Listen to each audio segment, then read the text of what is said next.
नमस्कार YouTube family, cook with Sonali मराठीजमध्ये तुम्हा सर्वांचे खूप खूप स्वागत। तर आज आपण बनवणार आहोत अगदी पारंपरिक पद्धतीने उंडे ही रेसिपी अगदी करायला सोपी आहे आणि ही पारंपरिक आहे। त्याचबरोबर आज बेंदूर हा सण आहे, काही ठिकाणी बैलपोळा असेही म्हणतात। तर आमच्याकडे बेंदूर या सणाला हे असे पारंपरिक पद्धतीने उंडे बनवले जातात आणि बैलांची पूजा करून नंतर ते त्यांना खायला दिले जातात। तर आज आपण तीच रेसिपी इथे पाहणार आहोत। तर ही रेसिपी बनवण्यासाठी एका मिक्सरच्या भांड्यामध्ये 2 वाटी तांदूळ घेतले। तांदूळ स्वच्छ निवडून घ्यायचे आहेत आणि अशी जाडसर आपल्याला याची भरड करून घ्यायची आहे। बघा व्हिडिओमध्ये दाखवली या पद्धतीने करून घ्यायचे आहे। आता गॅसवर कढई ठेवायची आहे। कढईमध्ये 2 चमचे तेल घालायचे आहे। तेल हलकंसं गरम झालं की त्याच्यामध्ये 2 वाटी प्रमाणात मी इथे तांदूळ घेतले होते, त्याच प्रमाणात इथे मी 1.25 तांब्या पाणी घेतलेलं आहे। त्याचबरोबर चवीनुसार मीठ घालायचं आहे आणि हे छान पाणी आपल्याला उकळी काढून घ्यायचं आहे। पाण्याला व्यवस्थित अशी उकळी आल्यानंतर गॅसची फ्लेम लो करायची आहे। एकदम बारीक गॅस ठेवून आपल्याला हे संपूर्ण पीठ ह्या पाण्यामध्ये घालून व्यवस्थित असं मिक्स करून घ्यायचं आहे। आपल्याला याचं भागवट तयार करून घ्यायचं आहे।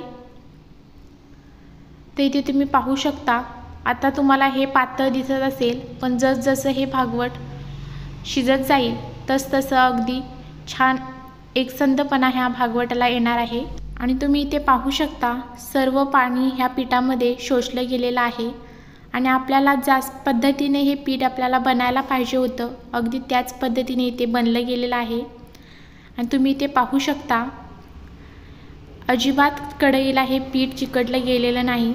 यासाठीच आपल्याला इथे 2 चमचे तेलाचा वापर आपण केला होता आणि त्याच्यामुळेच हे पीठ आता अजिबात कढईला चिकटलं जाणार नाही। आता आपल्याला हे सर्व पीठ व्यवस्थित मिक्स करून झाल्यानंतर गॅस बंद करायचा आहे आणि याच्यावरती झाकण ठेवून आपल्याला हे एक 10 मिनिटासाठी असंच पीठ छान बाजूला ठेवायचं आहे। आता 10 मिनिटानंतर झाकण काढून पुन्हा हे पीठ व्यवस्थित असं मिक्स करून घ्यायचं आहे आणि मिक्स केल्यानंतर तुम्ही इथे पाहू शकता अगदी व्यवस्थित असं हे पीठ आपलं तयार आहे। आता आपण हे भागवट एका ताटामध्ये किंवा परातीमध्ये काढून घ्यायचं आहे। तर इथे मी एका परातीमध्ये हे सर्व भागवट काढून घेतले। सर्व पीठ व्यवस्थित बाजूला केल्यानंतर आपल्याला हे पीठ अजिबात मळायचं नाही। अगदी ते एका बाजूला असं मी व्हिडिओमध्ये दाखवलं या पद्धतीनेच आपल्याला ते असं गरम गरम असं एका बाजूला करून ठेवायचं आहे आणि लगेचच आपल्याला याचे उंडे बनवायला घ्यायचे आहे, म्हणजे ते छान फुलले जातात। जर हे पीठ जास्त जसं मळत जाल तसतसं ते जास्त चिकट होतं आणि उंडे आपल्याला जसे हवेत त्या पद्धतीने बनत नाहीत। आता उंडे बनवून ठेवण्यासाठी इथे मी एक अशी चाळण घेतलेली आहे, त्याला ब्रशच्या साहाय्याने थोडंसं तेल लावून घेऊया।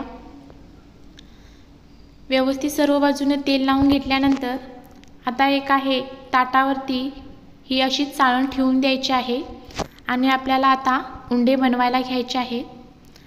तर जितका मोठा तुम्ही उंडा बनवणार आहात त्या पद्धतीने तुम्हाला तिथे पीठ घ्यायचं आहे आणि तुम्ही इथे व्हिडिओमध्ये बघा दाखवत आहे या पद्धतीने व्यवस्थित असं हातावर थोडंसं मळून छान असं दोन्ही हाताने त्याचा गोळा करून घ्यायचा आहे आणि दोन्ही हाताच्या साहाय्याने आपल्याला हा उंडा बनवून घ्यायचा आहे।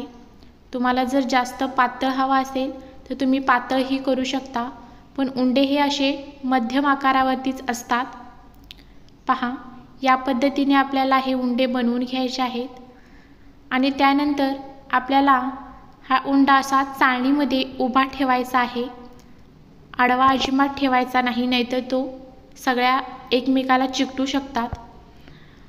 आता पुन्हा आपण एक गोळा घेऊन पुन्हा एक उंडा इथे करून पाहूया।